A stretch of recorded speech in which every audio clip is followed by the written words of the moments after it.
Are you brave enough to tell the truth? Welcome to this week's episode of Are You Brave Enough?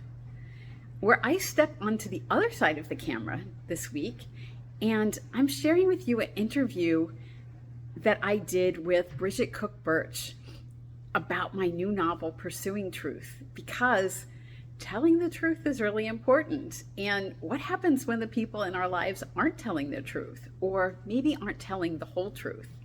So please join me for this week's episode of Are You Brave Enough? And hear Bridget Cook Birch interview me about my new novel, Pursuing Truth.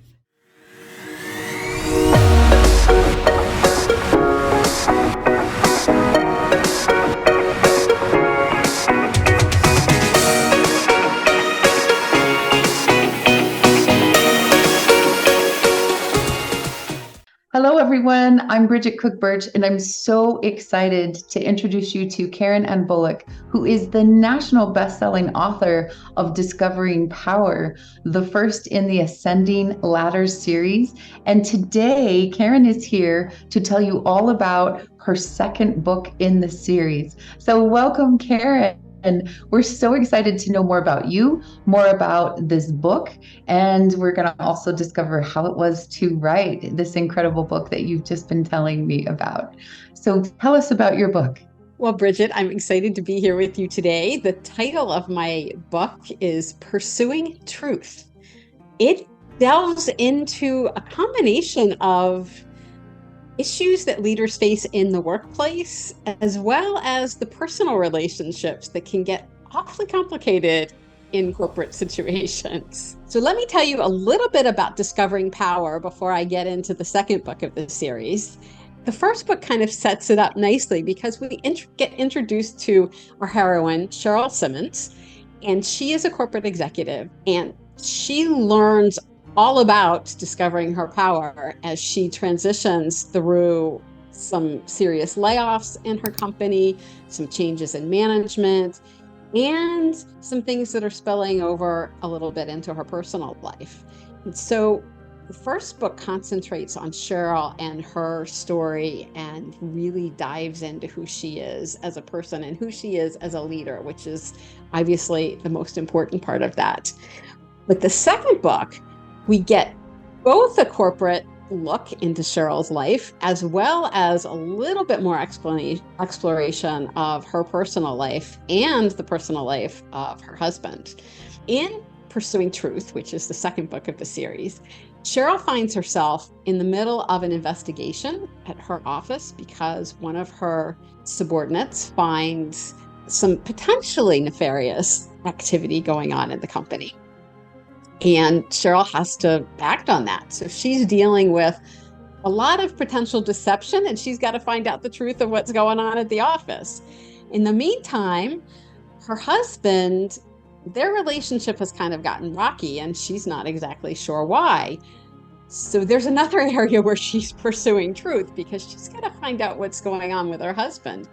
Now, Dave plays a bigger role in book 2 than he did in book 1 because he actually is one of the narrator characters in 2. And Dave all of a sudden finds himself in a little bit of a dicey situation, both with his wife and one of his female coworkers. And her name is Alicia. And Alicia plays a big role because she's kind of made some assumptions about her relationship with Dave that Dave may or may not be on board with. So there's a lot of entanglement between personal life and professional life that goes on in this book, as goes on in life, right?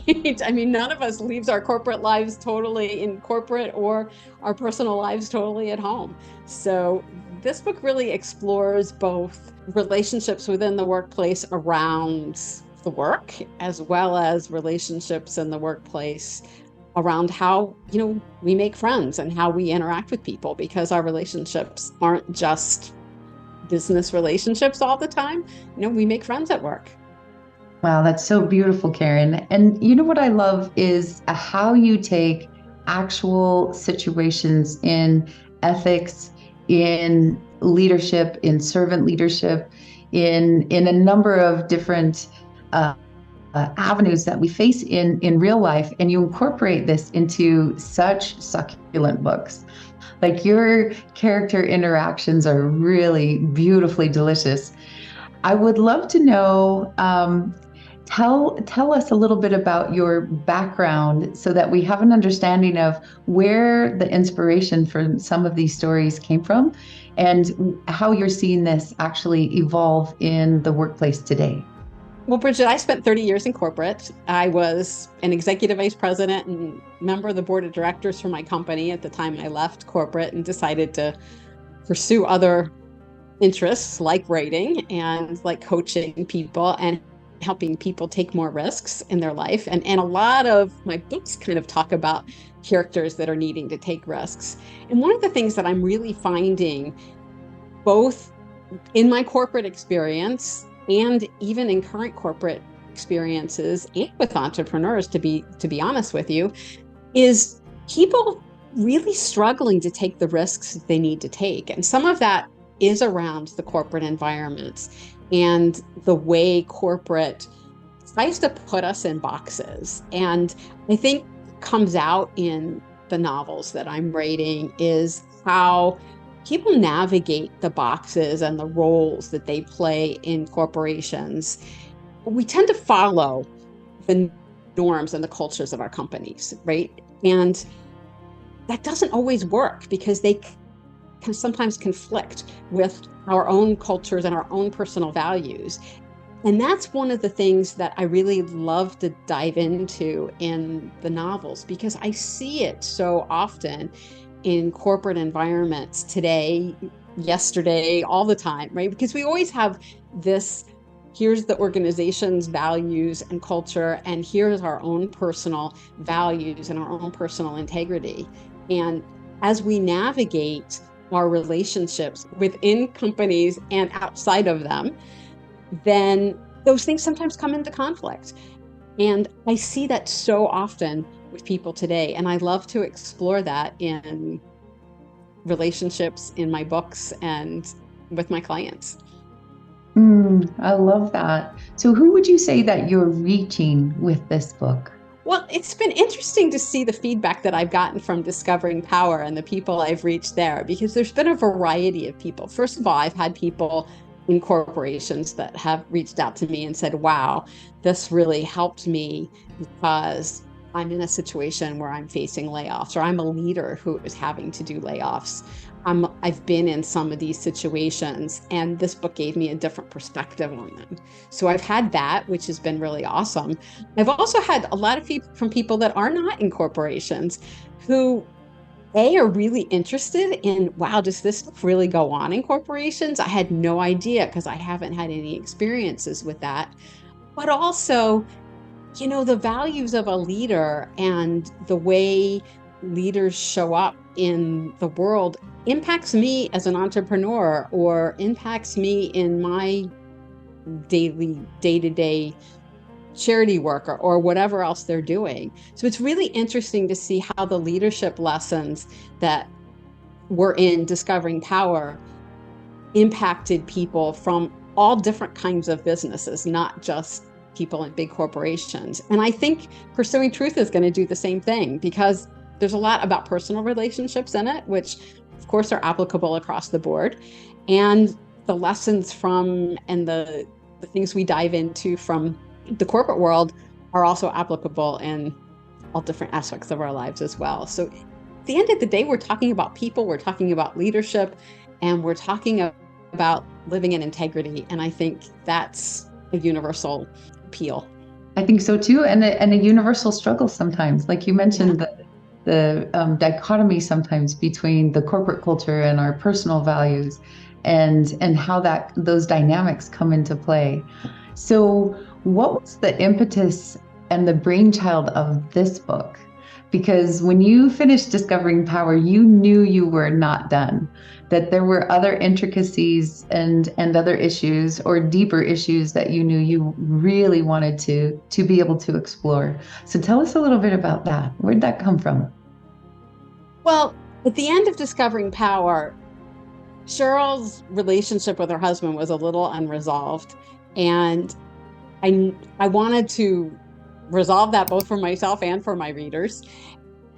And then when I started thinking about that and started listening to Cheryl and Dave and what they were going through, one of the things that really came to the forefront is how the relationships between men and women in the office can be misinterpreted, can be misunderstood, both by the people around them as well as people within the relationship themselves. I mean, people joke about their workplace, their work husband or their work wife, but it's real.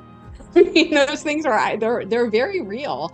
And I wanted to explore that further. And I felt like the way things were going with Cheryl and Dave, it would be really interesting to see, okay, if Dave has a workplace relationship, what would that look like? And how would that impact his relationship with his wife? And what would the person, the woman that he's involved with at work feel like? Yeah, and all those interweaving of conflicts and tensions that you do so well, which is fantastic.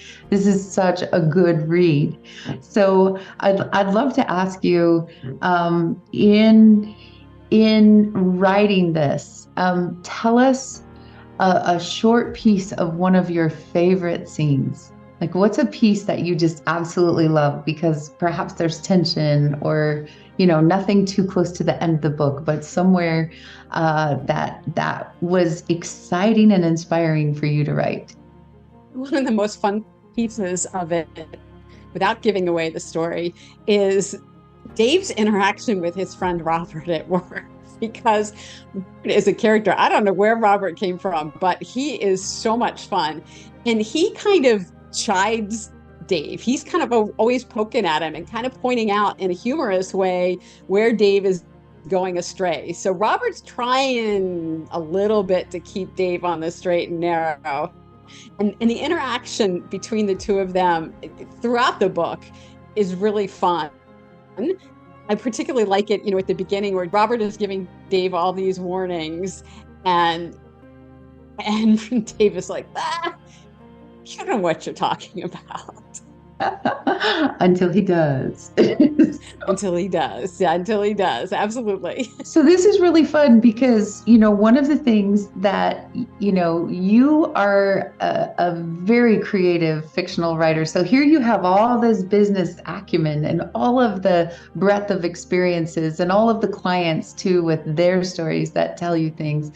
And then you also have this other beautiful aspect of your storytelling where you allow the characters to lead where the books are going. So did you have any experiences where you thought the book was going to go one way and then your characters led you along a different path? Tell us a little bit about how they show up for you. Oh my gosh, all the time. I'll sit down to write and I'm planning to write one thing and I'm thinking, okay, this is what's going to happen next. And I start to write, I'm going, something's not feeling right here. And I'll walk away from it for a little bit. And then all of a sudden the characters will say, no, we're going to do this. And I'm like, huh? Wait, why are we doing that? It's always so much fun what they do. So I love writing the books because I'm as surprised as people that are eventually going to read them because I don't know what's going to happen next half of the time either. That's wonderful. I love that they become such a living, breathing, three-dimensional characters to you. And they certainly do to the reader when we're in the middle of this. It's like, oh my gosh, you have to be kidding. And we can picture and visualize because you're such a descriptive writer. And I also love these deeper nuances that you're not afraid to explore. So will you share with us about daring to transcend and what that means? Because here you have, this fictional part of you and piece of you that the readers are absolutely going to love. And then you also have daring to transcend, which is really born of the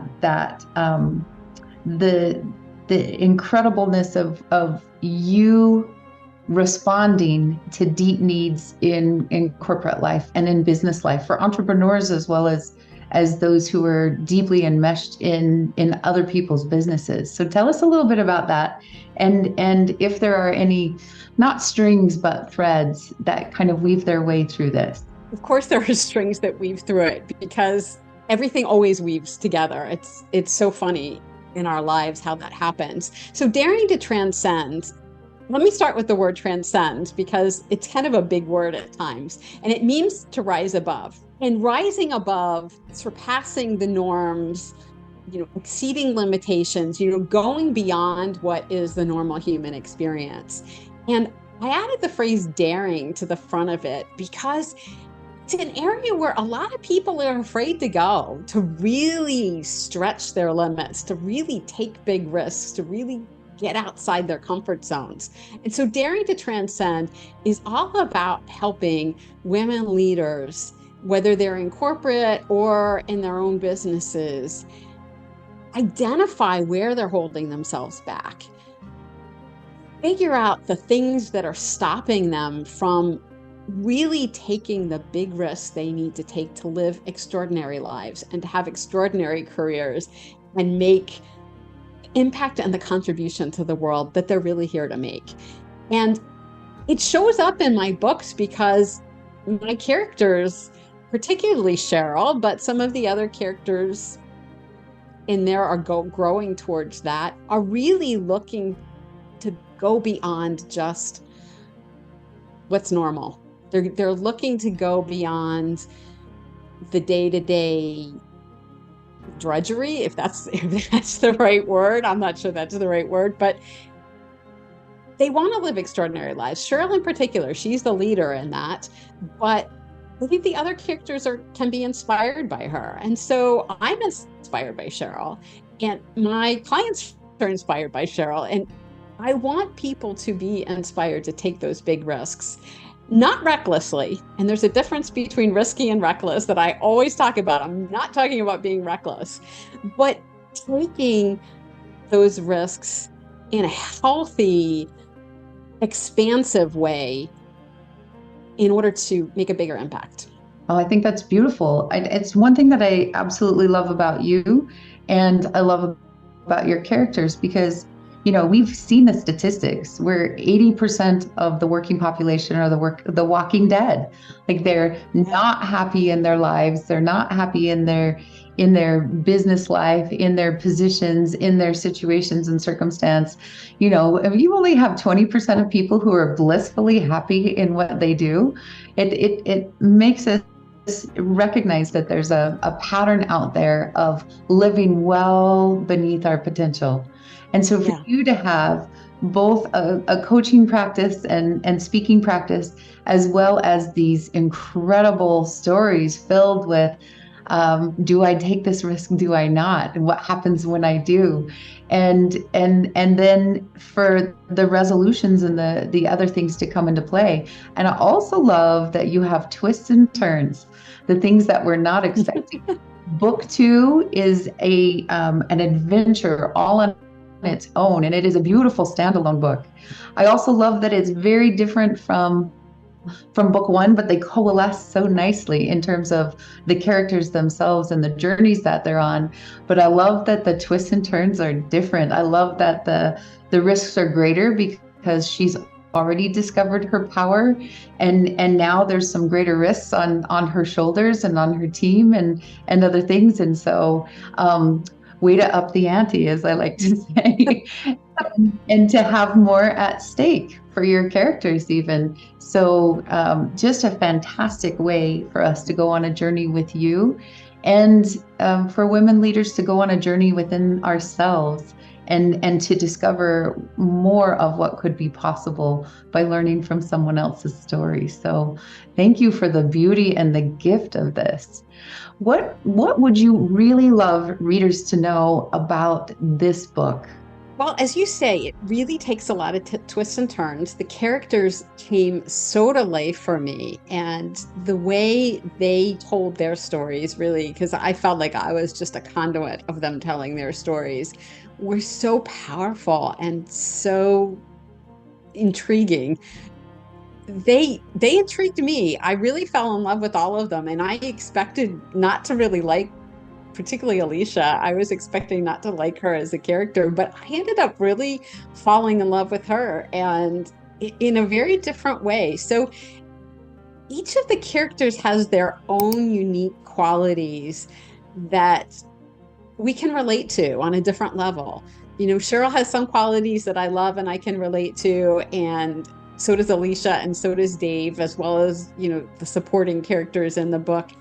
And I think that's what makes it so much fun and so intriguing, is that we really can see aspects of ourselves reflected in all of the characters, and we can find things to fall in love with all of the characters.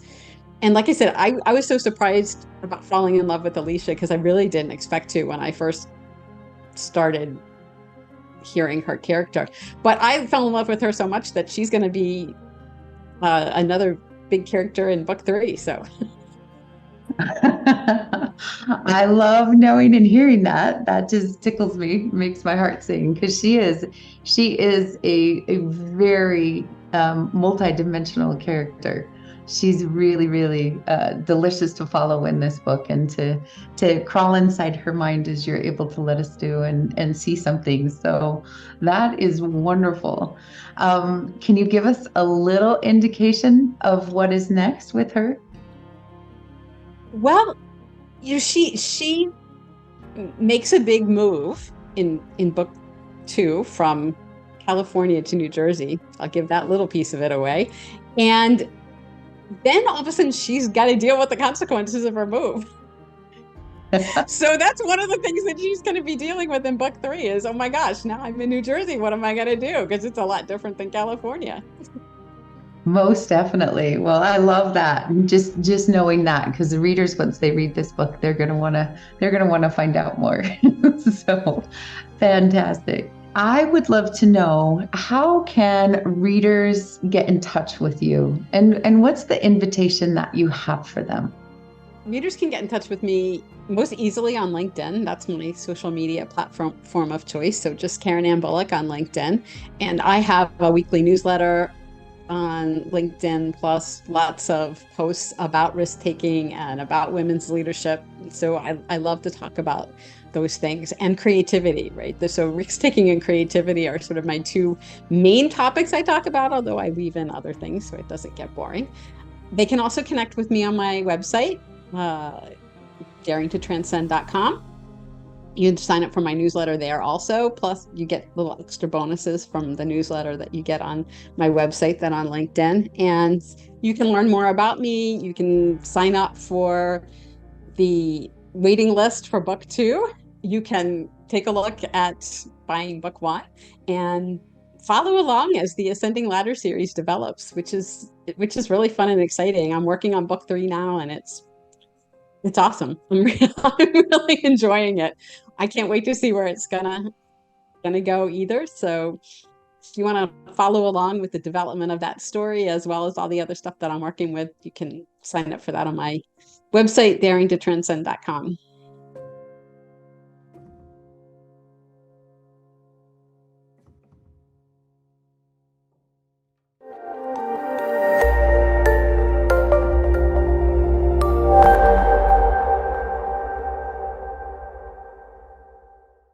Loving this content? Are you brave enough to hit subscribe? I dare you to hit subscribe. Don't miss a single episode of Are You Brave Enough?